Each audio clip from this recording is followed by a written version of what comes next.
Obviously, the two main opposition political parties, the People's Democratic Party and the Labour Party, have become decimated with their members defecting into the ruling All Progressives Congress.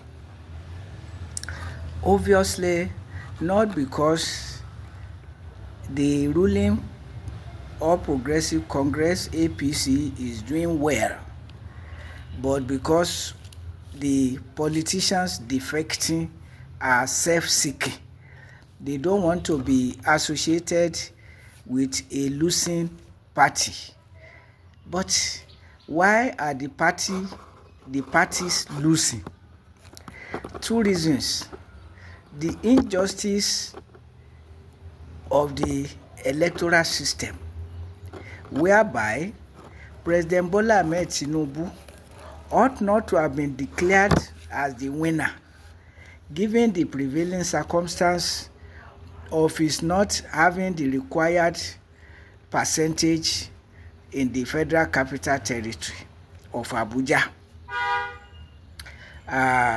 and the improprieties of the so-called Independent National Electoral Commission and the judiciary that also declared Bola Ahmed Tinubu as the winner of the presidential election.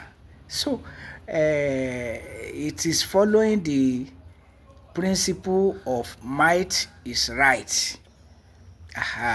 But unfortunately, the People's Democratic Party, when it was in power, dodged electoral reform under Umaru Musa Yar'Adua, who set up an electoral reform committee headed by the now late Justice Mohammed Uwais, who was respectable and a great man of honor.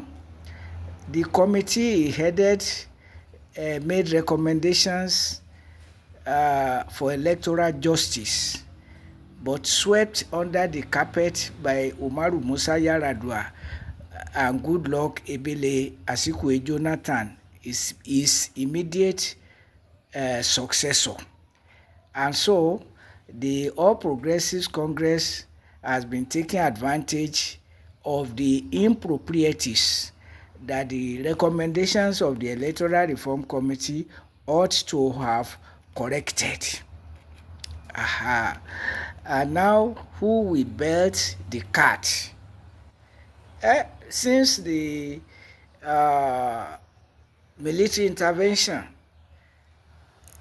has been ruled out and nobody wants to risk his life because some people have died for making comments that the ruling class frowned upon. But no government can be more powerful than a united people. Who will unite Nigeria or Nigerians divided by Christianity and Islam between themselves, between the two religions, and even within the religions? Christians are not united. Muslims are not united. And God, who is the creator of all, has been sidelined in favor of Jesus Christ, in favor of the Quran, Muhammad, Kaaba, 5 times daily prayer, and all of this. So the Nigerians are in disarray. The only united people are those in power. But when the people come to their senses and say enough is enough, what the Yorubas call Agbekoya, farmers reject suffering. The day farmers rejected suffering in Nigeria, no military power could overcome them. And that is how it is. Because in the army and the police, disgruntled soldiers and police agents will team up with the sovereign masses to say enough is enough. Well, so far as we are not going that way, some people are putting together a coalition of political parties, and people interested, keen, and, if you like, desperate for positive change in Nigeria. And I want to point it out that the so-called Tinubu Hurricane is not just a tendency towards a one-party state. It's not just about Nigeria become a one-party state, because the one party is not an upright party to start with.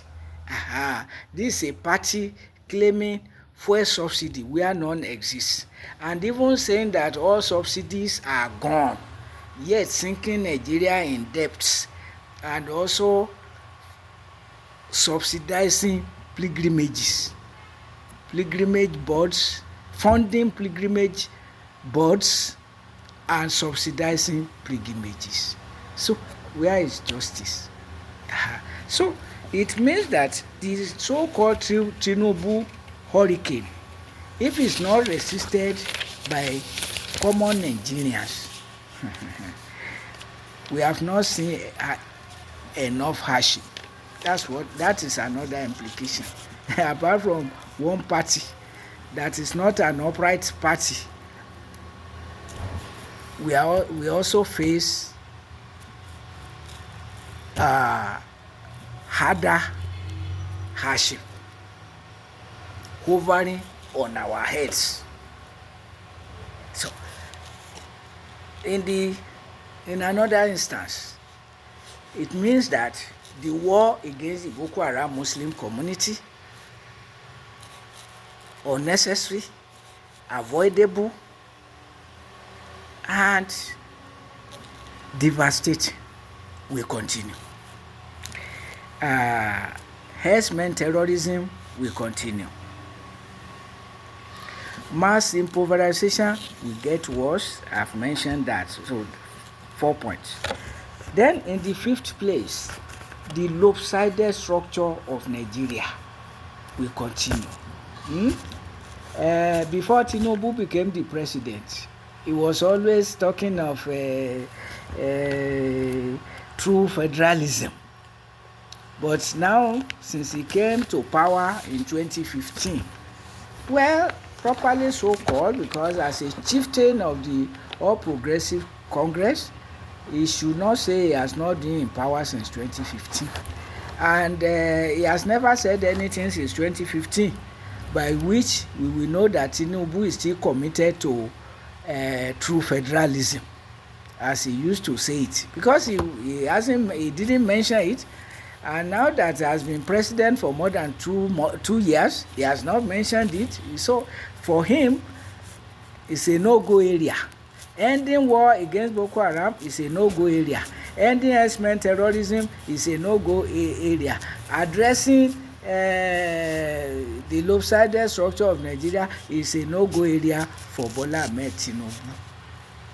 The go area for him is removal of subsidies from basic necessities of life. The go area is funding pilgrimage boards and subsidizing pilgrims, and subsidizing pilgrimages. So only a successful coalition is what Nigeria hangs on now. The only lifeline that Nigeria has now is the coalition of political parties supported by common workers, and common workers include artisans. businessmen and women, the youth, to rise and say enough is enough of this so-called hurricane.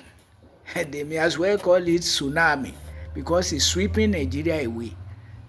It's sweeping Nigeria away. So, and if life is not good enough for you, change it. Another opportunity to change this is 2027. The coalition must not fail, but the coalition not to fail must mean well, and Nigerians must see definitive commitment to changing the paradigm.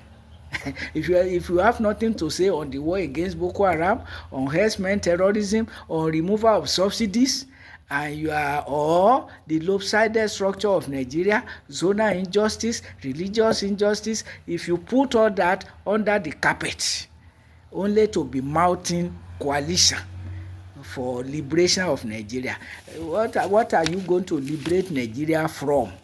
You become like Christians who say that Jesus Christ took away the sins of the world, while the sin is ravaging our world. So we should be transparent in our commitment to positive change, if that is what we really mean. That is the issue. The hurricane is not just about turning Nigeria to a one-party state, but a corrupt one party, perpetrating and perpetuating mass abject poverty, sinking Nigeria into debts despite removing subsidies from basic necessities of life, still sinking Nigeria in debts, with workers getting monthly pittance, salaries that cannot last them till that cannot meet the runaway inflation created by the same one party. That is the issue we are talking about. So if all the injustices are not addressed by the coalition, that means that the status quo will not change. If Atiku Abubakar can say he told President Obasanjo to fight Boko Haram, while Obasanjo saw that the Boko Haram Muslim community is entitled to its life under Nigeria's constitution that guarantees freedom of religion and freedom of association. And Boko Haram Muslim community was not violent until attacked by government forces, ordered by Umaru Musa Yar'Adua. And after him, Goodluck Ebele Azikiwe Jonathan, Muhammadu Buhari, and now Bola Ahmed Tinubu, promising in the same way of his predecessors, Yar'Adua, Jonathan, Buhari, to defeat Boko Haram after about 16 years. And the situation is not improving but getting worse, because the situation is created by government and its policies and approach to power.